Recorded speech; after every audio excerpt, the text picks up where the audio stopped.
Política local. Ivan Gonçalves, Manuel Pisco e Nuno Matias analisam a atividade municipal da região. Ao sábado, às 11 horas, com repetição ao domingo, à 1 da tarde.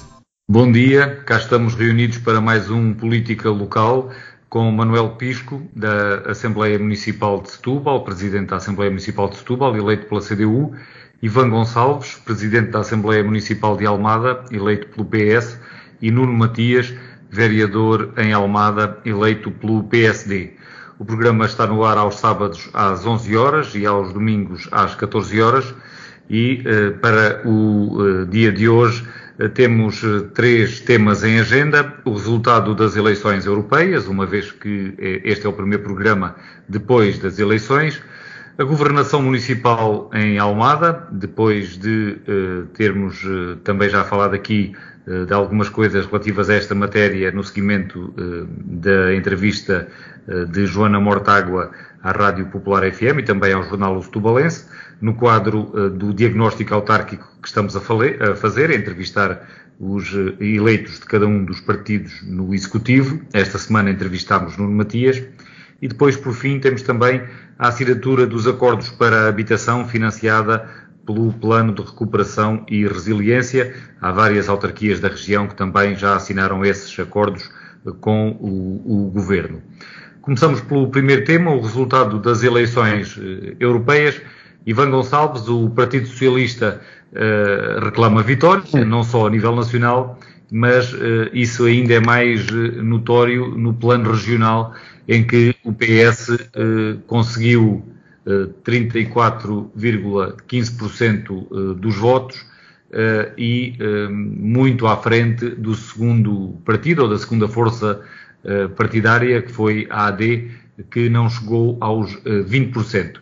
Em quarto lugar ficou o Chega, em terceiro lugar ficou o Chega, em quarto lugar ficou o PCP, a CDU, e em quinto a Iniciativa Liberal e em sexto o Bloco de Esquerda.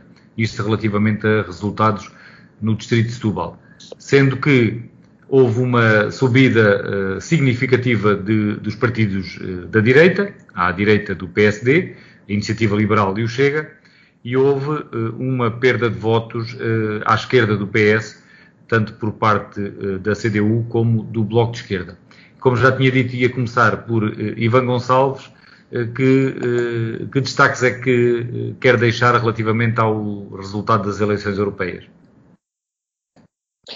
Antes de mais, muito bom dia a todos e a quem nos ouve, também aos nossos ouvintes. Eu diria que este resultado é óbvio, obviamente uma boa vitória do Partido Socialista, bem no seguimento daquilo que já tinha acontecido nas eleições legislativas, em que o Partido Socialista venceu no Distrito de Setúbal, venceu também no meu concelho, em Almada, nestas duas eleições, venceu largamente no Distrito de Setúbal. Eu tenho até a ideia que venceu nestas duas eleições em todos os concelhos do Distrito de Setúbal, e, portanto, nesse aspecto não apresenta uma grande novidade, mas no fundo, o reforçar da confiança que o nosso distrito demonstra nas políticas que o Partido Socialista tem seguido de desenvolvimento para a nossa região.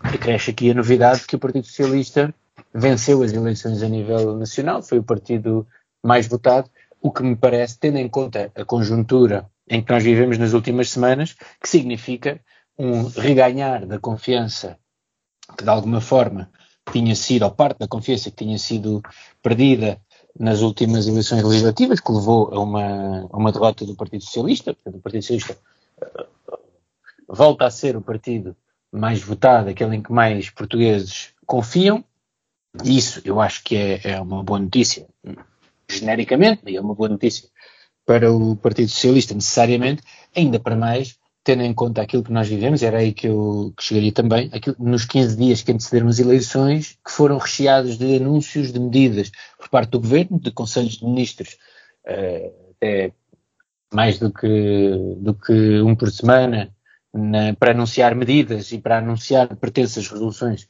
de problemas do país. Depois vamos ver, teremos tempo também para apreciar se eles de facto se concretizaram ou não, mas vivemos um período de intensa campanha eleitoral por parte do PSD, por parte da AD, que não se traduziu numa vitória, antes pelo contrário, a AD tinha sido a coligação mais votada nas eleições legislativas, deixou de ser, e é também, parece-me, a vitória da competência da cabeça de lista do Partido Socialista, porque a AD optou por escolher alguém que não tinha nenhumas provas dadas do ponto de vista político, tinha provas dadas apenas no comentariado. E os portugueses acabaram por escolher alguém que, não sendo desse caminho, teve provas dadas, não tendo esse percurso, teve provas dadas ao enfrentar uma das situações mais complicadas que o país enfrentou ao longo das últimas décadas, que foi a pandemia de Covid-19, e isso é óbvio que também contribuiu para este bom resultado do Partido Socialista. E, portanto, obviamente, para mim, enquanto militante, dirigente do Partido Socialista, acho que é um bom resultado, não faz com que, ou não retira a necessidade do Partido Socialista fazer também alguma reflexão interna sobre o caminho que deverá seguir ao longo dos próximos meses, ao longo dos próximos anos. Isso faz parte de quem está na oposição, e como aqui já disse mais do que uma vez, acho que este governo tem todas as condições para durar os 4 anos da legislatura, e portanto o Partido Socialista deve fazer oposição, deve fazer uma oposição firme, demonstrar que não é este o caminho, não é o caminho que a AD está a seguir, que o Partido Socialista seguiria se estivesse no governo.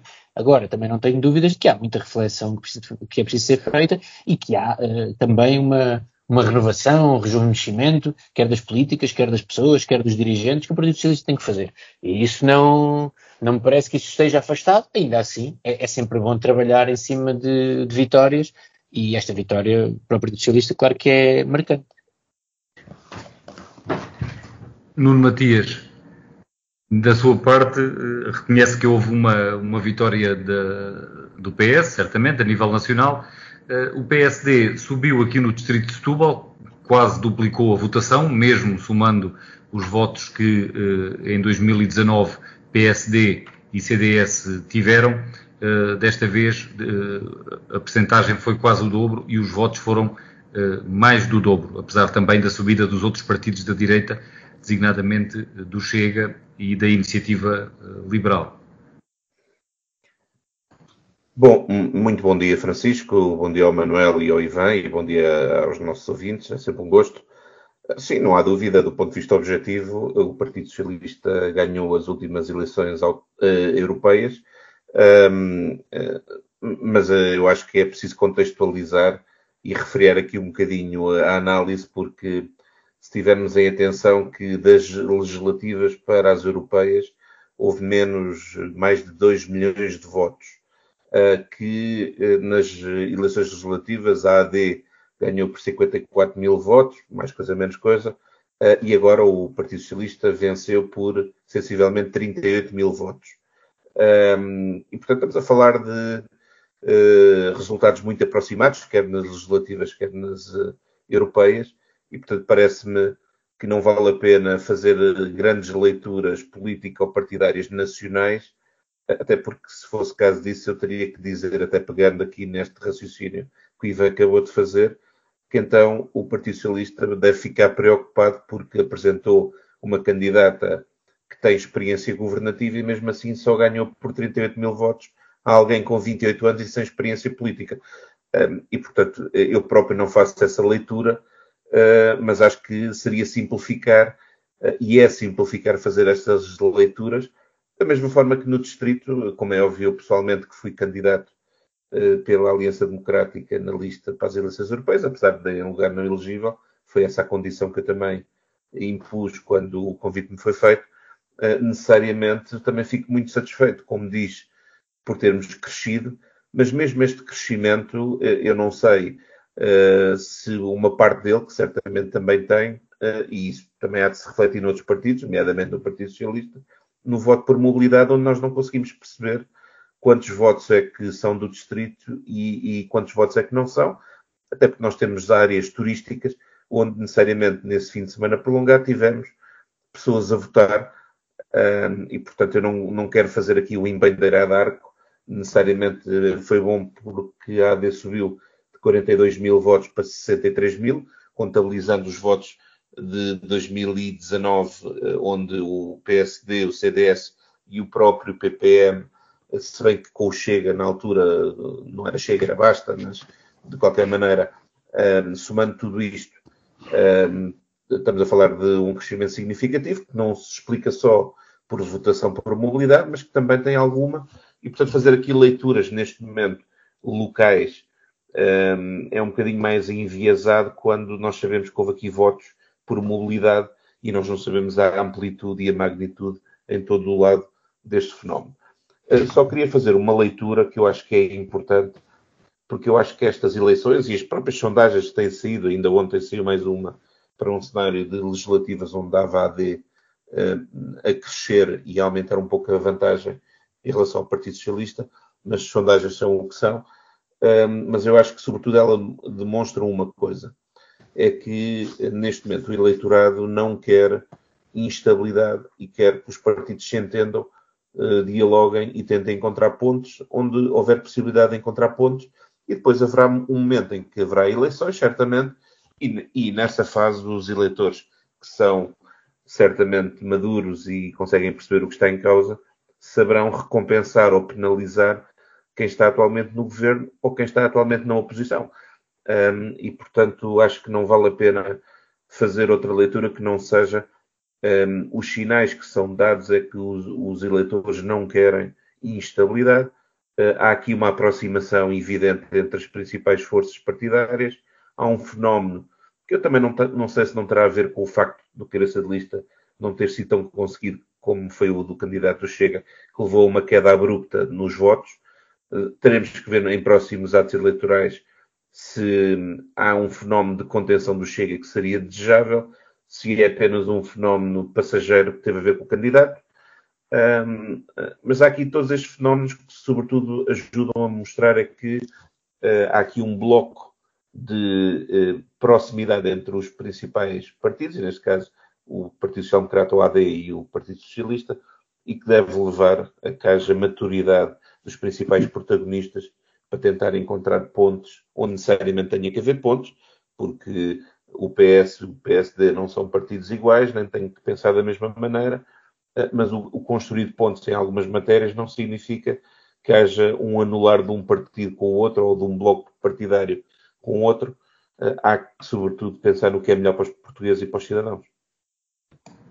Manuel Pisco, falta-nos conhecer a sua leitura destes resultados, sendo que eu destaco no plano nacional que a CDU elegeu um eurodeputado, quando houve ali uma altura em que se pensava que poderia não chegar lá, e no plano regional, no distrito de Setúbal, perdeu cerca de 13 mil votos. Qual é a sua leitura?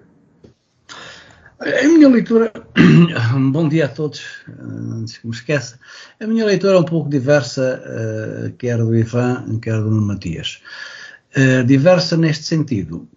Por um lado, os resultados, as eleições que tiram estes resultados, num dos lados da moeda, continuam a ser negativos. E negativos pelas razões inversas àquelas que eles acabam de invocar. Eu, se fosse militante do Partido Socialista, não ficaria nada satisfeito com este resultado.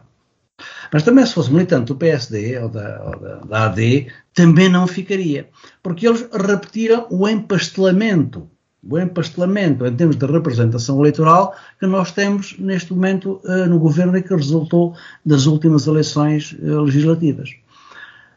Retirar daqui que o governo, que o eleitorado quer estabilidade, acho que é um pouco abusivo. Isto é o máximo da instabilidade. A situação que temos, o PS e o PSD parece que estão um pouco no osso do seu eleitorado. Não consegue nem o PSD, o espaço é pouco, ok, mas equilibrou-se nos primeiros tempos de governo, depois de uma entrada com o pé esquerdo, parece que começou a apresentar algumas soluções e a dar imagem de que é capaz de tomar decisões, e o PS já vai a 2 eleições com o novo líder, e o novo líder não arranca, não dá impulso para a frente. Isto, a desimportância, se assim se pode dizer, ou a falta de importância dos líderes, no meu ponto de vista, também foi notória na própria campanha eleitoral e nos resultados da campanha. Quanto a mim, ao contrário dos comentários feitos antes, os líderes, quer da AD, quer do PS, não tiveram qualquer influência no resultado. Isto, com bugalho ou sem bugalho, com temido ou sem temido, acho que os resultados eram sempre os mesmos.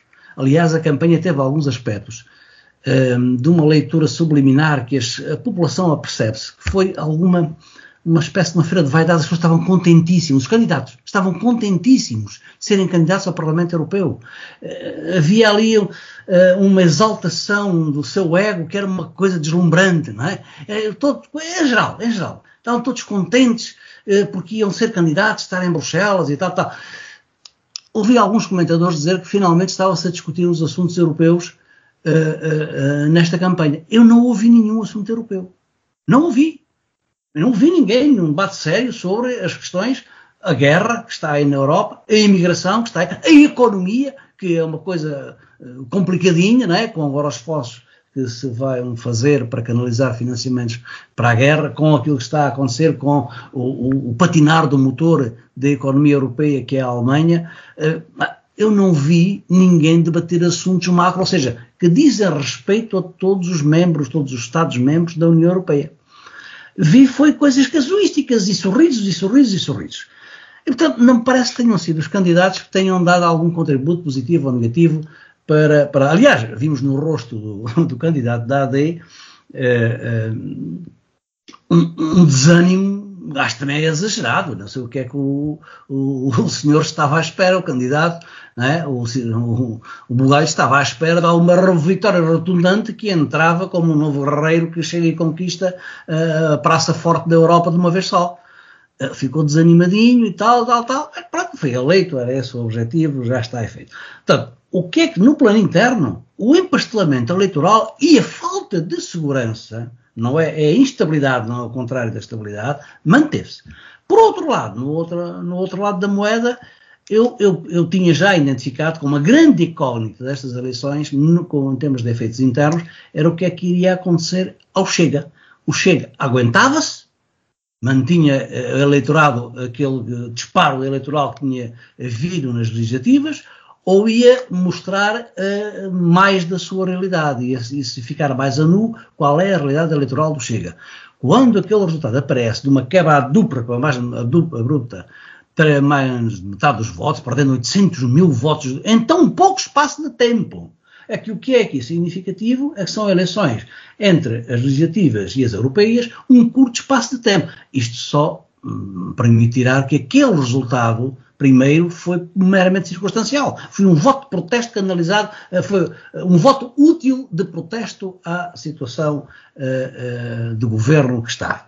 Foi um voto de protesto, foi um voto útil. Vamos pô-lo aí no Chega, como ouvimos muitos comentários de muitos cidadãos, quando eram aquelas entrevistas da rua, dizer, eu até vou votar no Chega.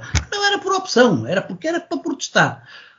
E isso, do meu ponto de vista, da minha perspectiva, foi muito positivo, porque vai recompor um bocadinho as coisas e não nos deixa perante uma consolidação da direita, não é?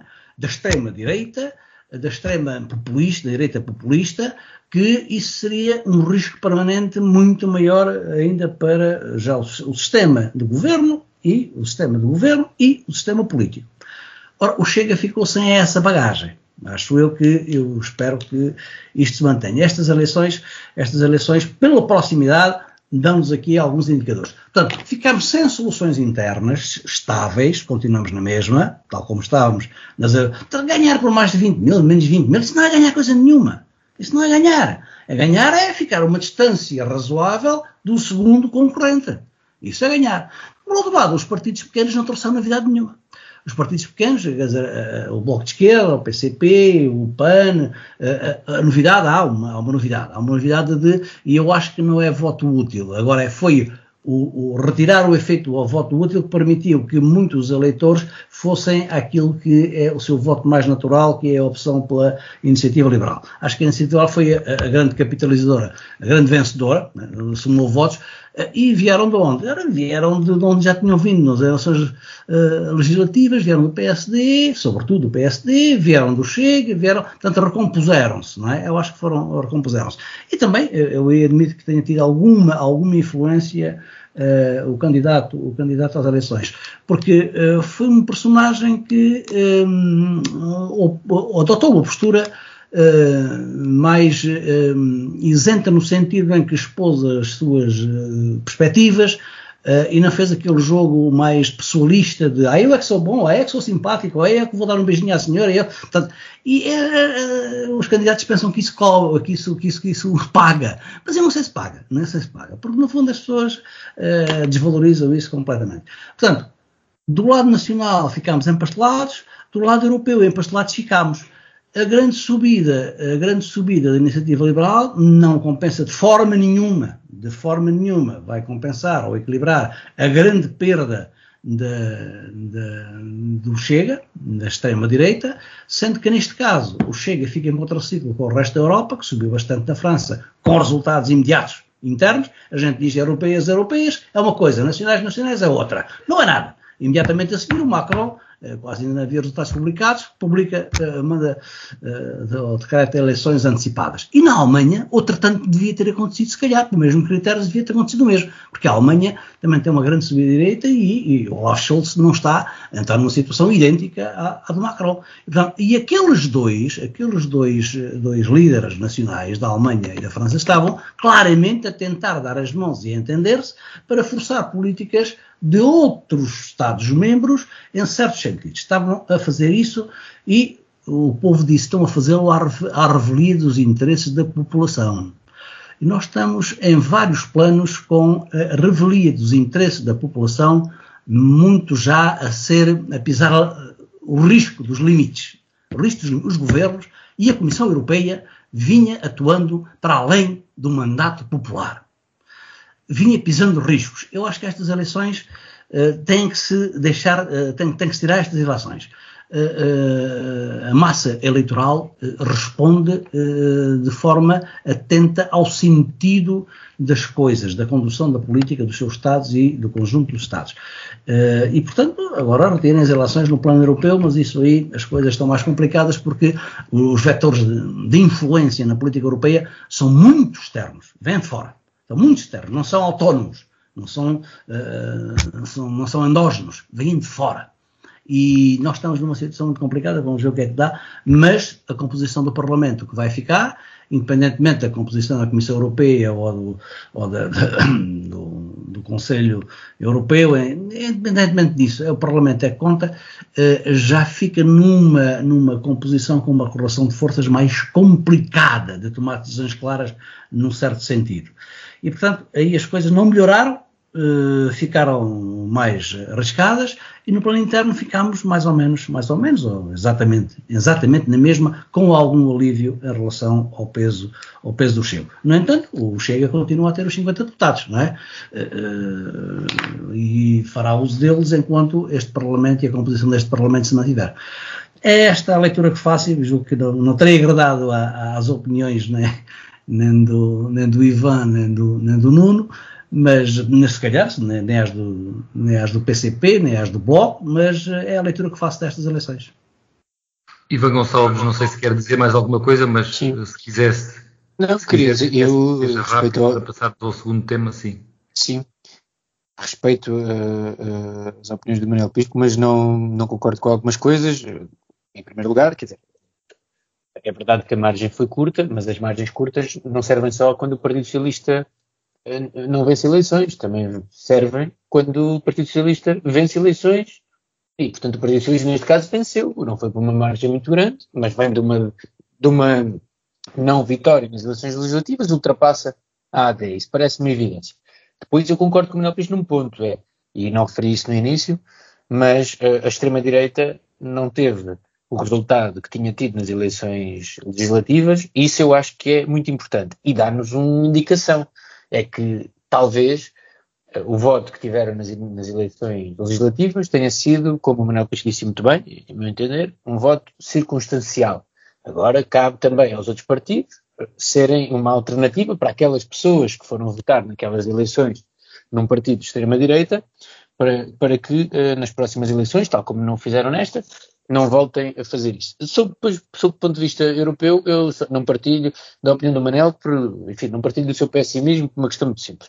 A União Europeia, a própria Europa, ainda antes de haver a União Europeia, é obviamente um espaço complicado, com muitos interesses, mas é, apesar de tudo, uma construção magnífica que não existe na história da Europa. A União Europeia, né? Nunca tinha acontecido durante tantos anos as grandes potências europeias os grandes países da Europa entenderem-se, garantirem a paz por tanto tempo, garantirem que as disputas que se fazem no campo político, não no campo militar, só aí eu acho que já existe, já é bom, mas obviamente a União Europeia, tendo conciliar todos estes interesses, é sempre, e pela sua própria arquitetura, podemos dizer que está independente.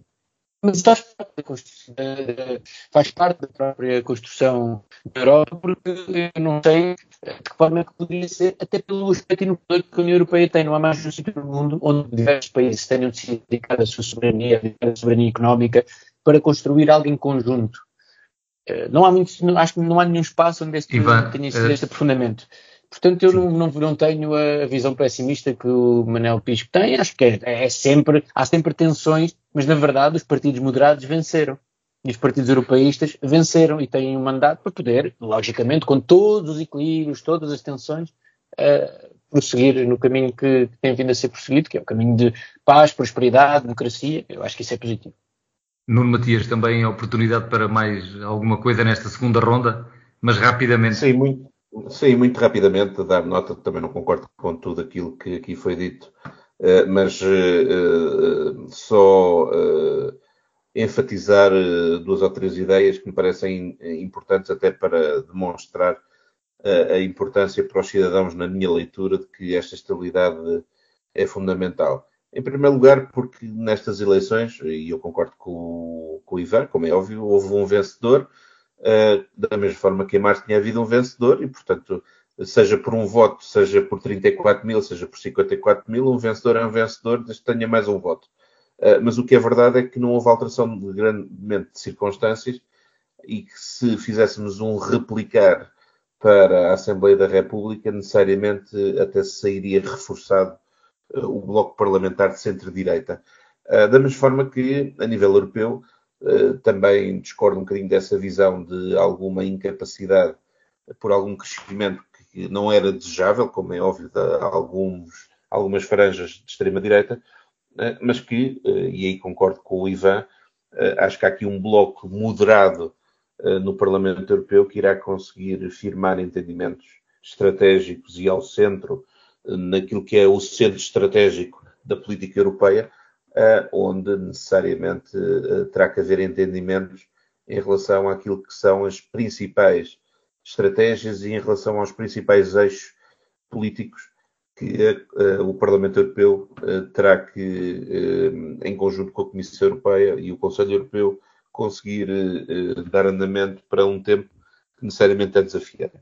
E, portanto, eu acho que quer a nível nacional, quer a nível europeu, esta noção de estabilidade e de necessidade de entendimentos, moderação, construção de pontos, ficou também aqui ainda mais vincado e agora importa a responsabilidade de todos os agentes e atores para que o cidadão se sinta minimamente representado, porque me parece evidente que, independentemente de haver aqui algum fracionamento do ponto de vista do espectro político-partidário com mais partidos e com alguma dispersão de votos, este centro moderado continua a ter uma representação bastante significativa e continua a ser, a partir daqui, o motor e o coração daquilo que deve ser o processo de decisão. E ficamos ainda com Nuno Matias, ao passar para o segundo tema de hoje, no quadro do balanço dos mandatos autárquicos na região que a Popular FM e o Setubalense estão a fazer. Neste momento, o diagnóstico está no Concelho de Almada, onde já entrevistámos a vereadora do Bloco de Esquerda. No final da semana passada foi entrevistado aqui na rádio Nuno Matias, na sexta-feira. Na quinta-feira desta semana, dia em que estamos a gravar esta edição do programa, foi publicada essa entrevista em papel no jornal O Setubalense de Nuno Matias e este ciclo vai prosseguir sexta-feira, ainda antes do programa ser emitido, mas já depois de gravado, será a vez de ser entrevistado o vereador da CDU.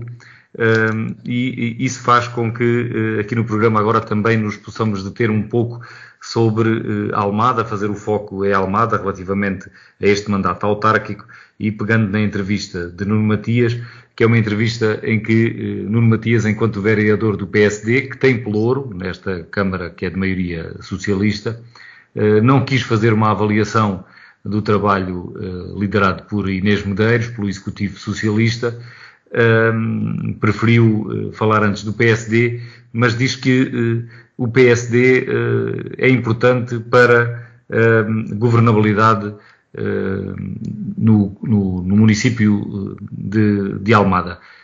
Qual é a importância que o PSD tem? Que papel é que tem e como é que defende essa importância, Nuno Matias?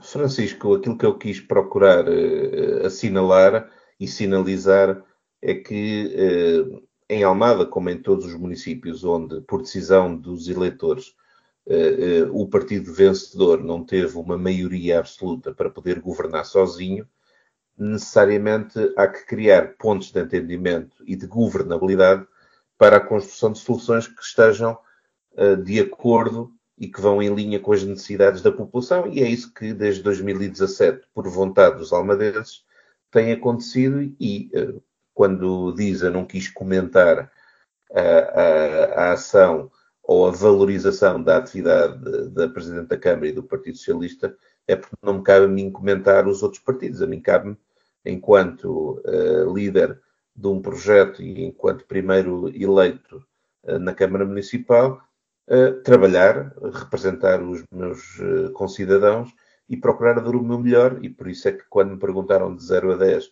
como é que eu avaliava a atuação da Presidente Inês Medeiros, eu dei 10 à dedicação do PSD na Câmara Municipal, porque não me cabe a mim comentar outro partido. E, portanto, sobretudo então, e relativamente a este mandato, como é que classifica o desempenho que o município tem tido?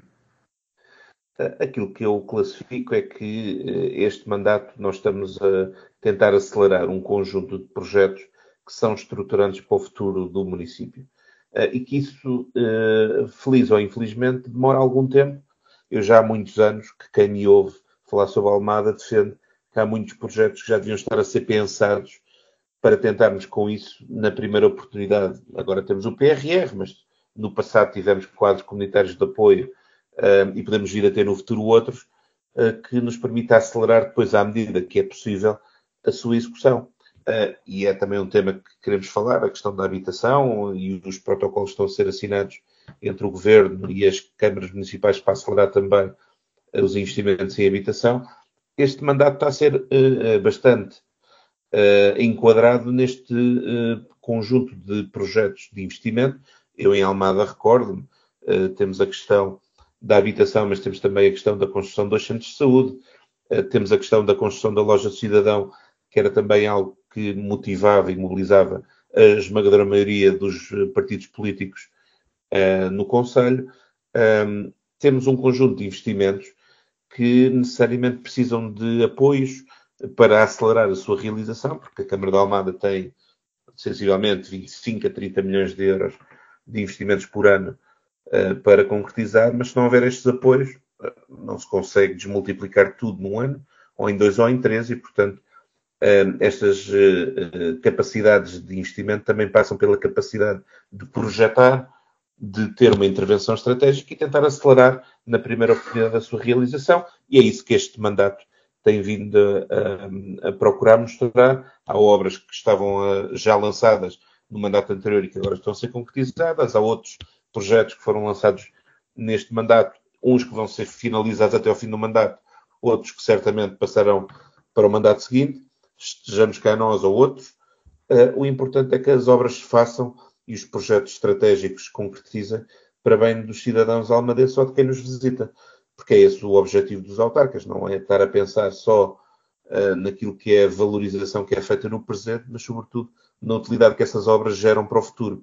E, portanto, aquilo que se tem procurado fazer é fazer mais projetos, mais obras e concretizar também mais intervenções, que eu dei também vários exemplos na própria entrevista, de obras que realmente já estão feitas, outras que estão a avançar, e acho que é isso que nós podemos nos contentar, que foi dar nota de que houve capacidade de entendimento, neste caso entre o partido vencedor, que foi o Partido Socialista, e no caso o Partido Social Democrata, para haver uma situação de governabilidade e estabilidade que permita tentar também aí conseguir ter processos de discussão e decisão que permitem acelerar e agir no território todos os dias. Manuel Pisco, daquilo que lhe tem sido possível perceber da política em Almada, da gestão municipal, tem alguma ideia formada?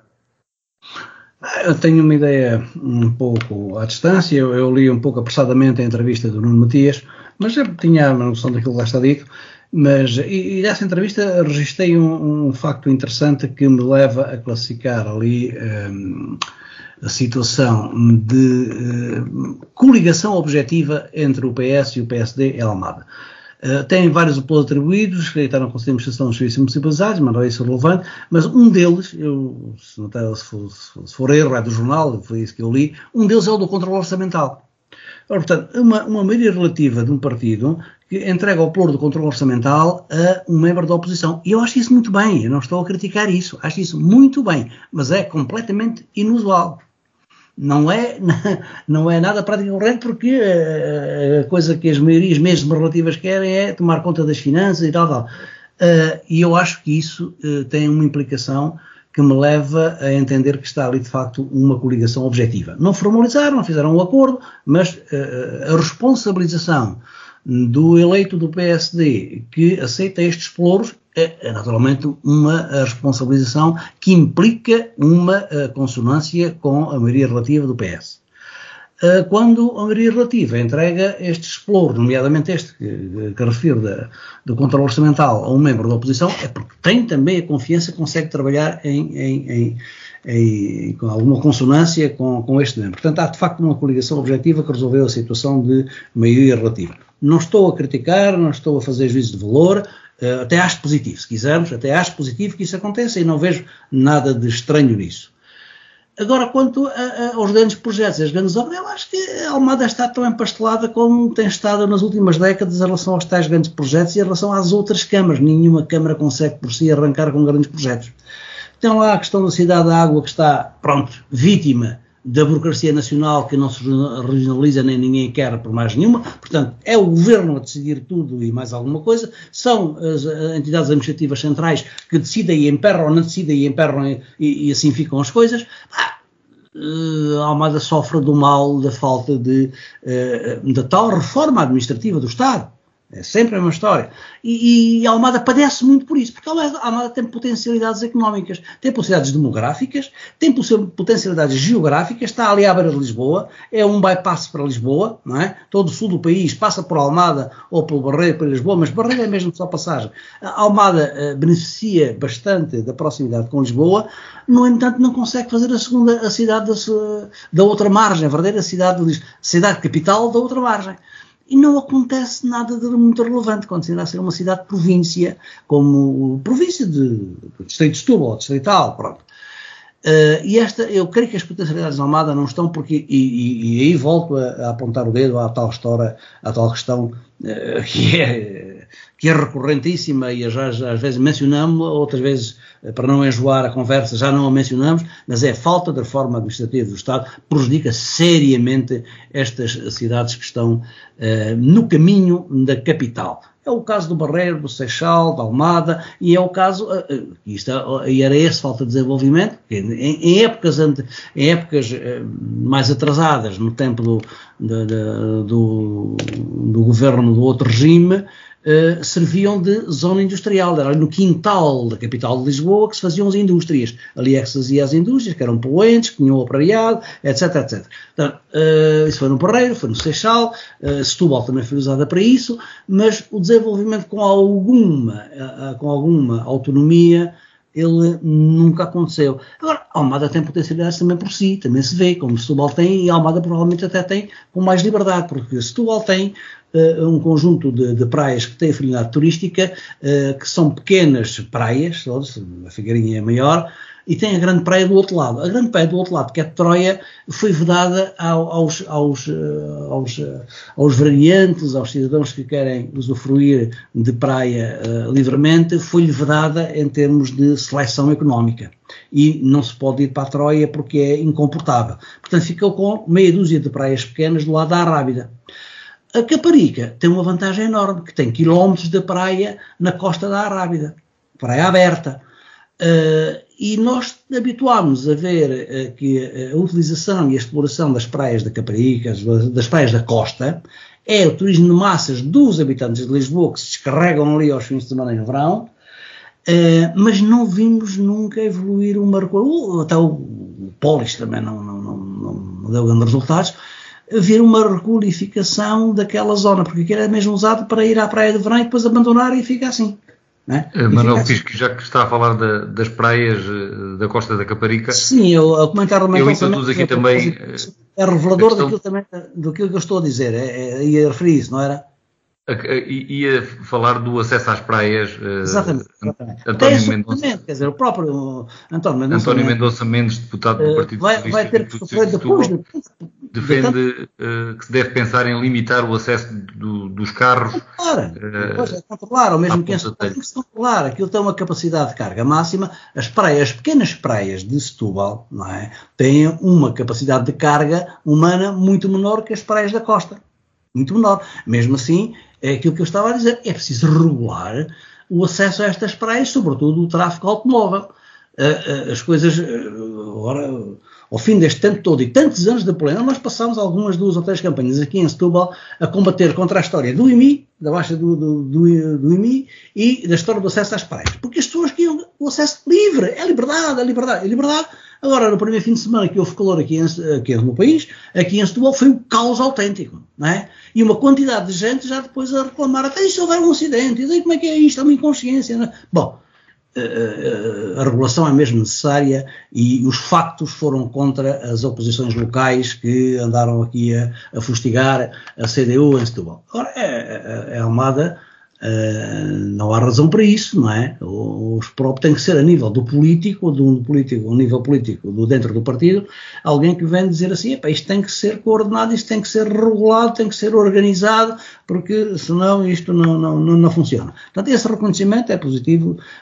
Não vou agora apropriar-me de que essas palavras não eram dirigidas, ou essa ideia não era dirigida a Almada, era dirigida a Setúbal. Não, mas é a comprovação, é apenas o teste, com o passar do tempo, de que havia razão em Setúbal para fazer aqui um trabalho de ordenação do trânsito e evitar que se desse ali uma catástrofe num acidente qualquer.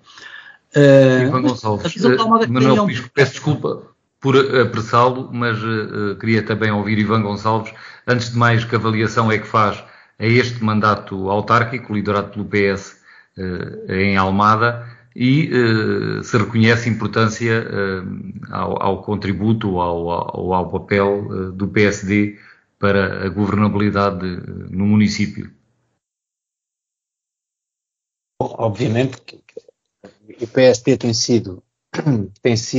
tido pelouros no exercício do mandato autárquico em Almada, já tinha no mandato anterior, e obviamente dentro daquilo que são diferentes visões para o Conselho, por isso que o PSD tinha um programa de governo diferente do Partido Socialista, necessariamente, e portanto não estamos de acordo em tudo, mas temos sido todos capazes de encontrar plataformas de entendimento que permitem que os vereadores do Partido Socialista e os vereadores nesse caso o vereador do PSD, o Nuno Matias, que façam o seu trabalho bem. E, portanto, o PSD, obviamente, tem os pelouros que tem, o Manuel Pisco referiu a alguns, eles estão também distribuídos e isso foi acordado no início do mandato, e, portanto, não existe, obviamente que existe confiança entre todos os membros do Executivo. Se não existisse, obviamente, tinha que ser algo de outro tipo de análise. Até hoje nunca aconteceu, obviamente não estamos sempre de acordo em tudo, mais uma vez. Não quero cometer essa deselegância com o Nuno Matias, mas não estou de acordo quando o Nuno Matias refere na sua entrevista que, por exemplo, a Avenida do Mar só avançou por ação do PSD.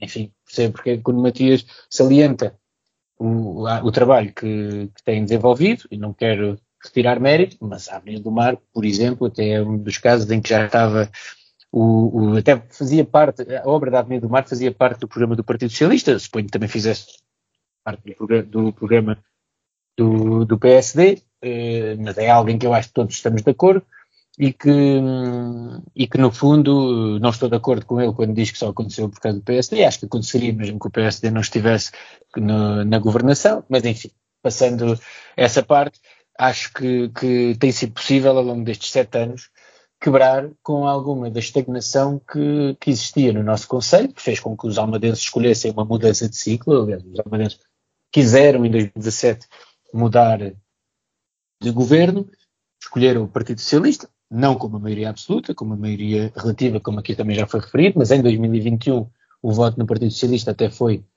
reforçado, ou seja, não foi a vitória do Partido Socialista, não foi um acidente, como muita gente dizia, foi calcionado, o Partido Socialista subiu na votação. Eu tenho a expectativa de que venceremos também as autárquicas em 2025, é essa a expectativa, é isso que nós almejamos no Partido Socialista, porque entendemos que estamos a fazer um trabalho que vai no sentido precisamente de imprimir algum desenvolvimento, ou de imprimir na cidade, o desenvolvimento da cidade, nas várias cidades, mas nós em Almada temos 2 cidades, mas por todo o concelho, um desenvolvimento que seja condizente com o potencial do nosso concelho.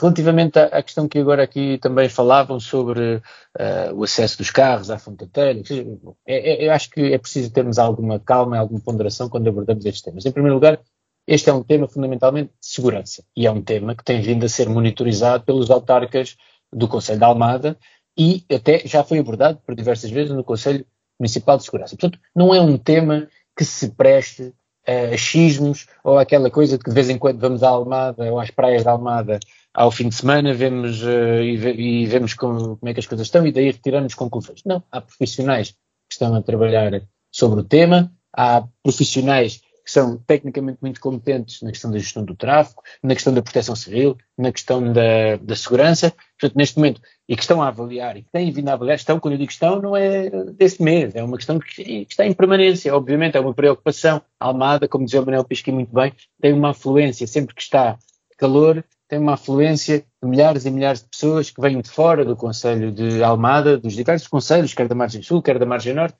e que vêm às praias do Concelho de Almada, que se situa na freguesia da Costa de Caparica. E, portanto, é normal que a cidade também, aliás, que o Concelho se adeque a essa procura, procura que é muito, muito intensa e que tem consequências, obviamente, na vida das pessoas que aqui moram, portanto, e que tem consequências para quem utiliza. E é preciso garantir que as coisas são feitas em segurança. Mas isso está a ser feito e com toda a ponderação essas situações estão a ser cauteladas e serão, como é óbvio, no futuro. Relativamente à governação do Partido Socialista, eu acho que o balanço que se pode fazer é positivo e não querendo rebobinar para aquilo que foi o início da nossa conversa de hoje. É óbvio que as coisas não estão.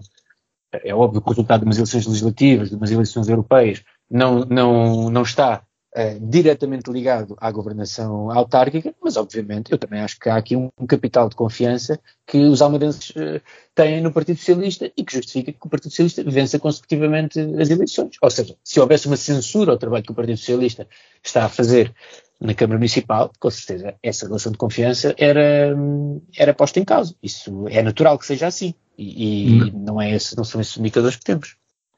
Muito bem. Peço desculpa, mas realmente estava-se a ouvir mal. Em relação aos acessos à Fonte da Telha, como eu acho que em relação a tudo o que diga respeito à orla costeira do país, acho que se tem que repensar muito bem aquilo que é a utilização, os acessos e a forma como estes espaços que são fundamentais e que devem ser protegidos são utilizados.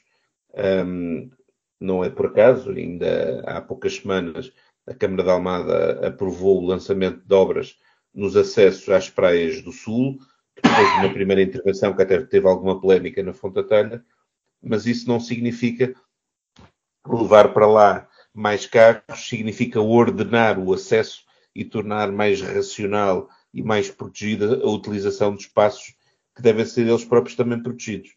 Portanto, quando se fala em condicionar o acesso, eu acho que, sobretudo, deve-se repensar toda uma estratégia de utilização destes espaços. Tem a sua história, tem pessoas que já ali vivem há algumas décadas, tem atividades tradicionais como a pesca, que importa organizar e reorganizar, mas que se tem que acabar com alguma utilização clandestina, ilegal, predatória, que acaba por condicionar um espaço, e podia falar na Fonte da Telha, mas podia falar em vários locais da orla costeira, que devem ser objeto de intervenção estratégica e estruturada. Falar apenas no acesso automóvel é se calhar uma parte do problema, portanto, sem prejuízo de ser necessário também ter isso presente, não há dúvida, mas é importante repensar tudo um pouco do que diga respeito à utilização desta orla costeira para preservá-la, porque nós não estamos a falar de um território que não seja objeto de pressão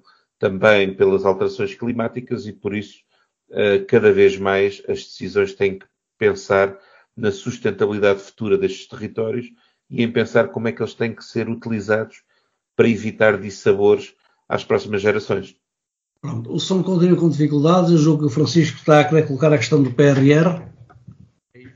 Olha, então eu, para facilitar a tarefa, dou já aqui algumas opiniões que eu não entendia quem é que estava a perguntar. O Primeiro-Ministro veio dizer que havia uma tranche do PRR desbloqueada em Bruxelas porque coisas que o governo anterior não tinha concluído, este governo, neste espaço de tempo, concluiu. Não ficámos foi saber o quê?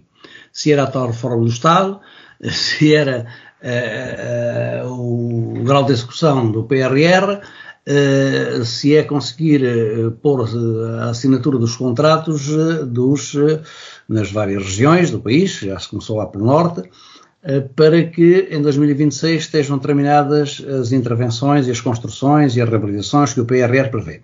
O que já me parece muito difícil, não é? Mexer em casas não é fazer casas novas e fazer remodelações de casas não é uma coisa que se faça de um mês para o outro, nem 3 nem meio dúzia de meses. Implica concursos, implica procedimentos, implica um certo de arrastamentos.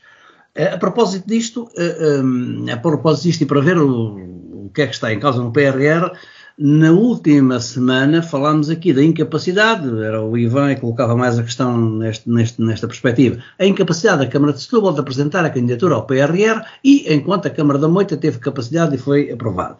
Só para informar que nesse aviso do PRR que terminou em abril, para o qual não havia plantas, não havia nada no Ministério da Educação, e a Câmara de Setúbal teve que fazer um levantamento por inteiro e fazer um estudo prévio, que para mim está agora, que levou um mês e tal a aprovar na DGEST, a 30 dias de fechar o prazo do aviso, a Câmara agora vai ter que lançar concursos para fazer projetos de arquitetura, projetos de especialidade e projeto de obra.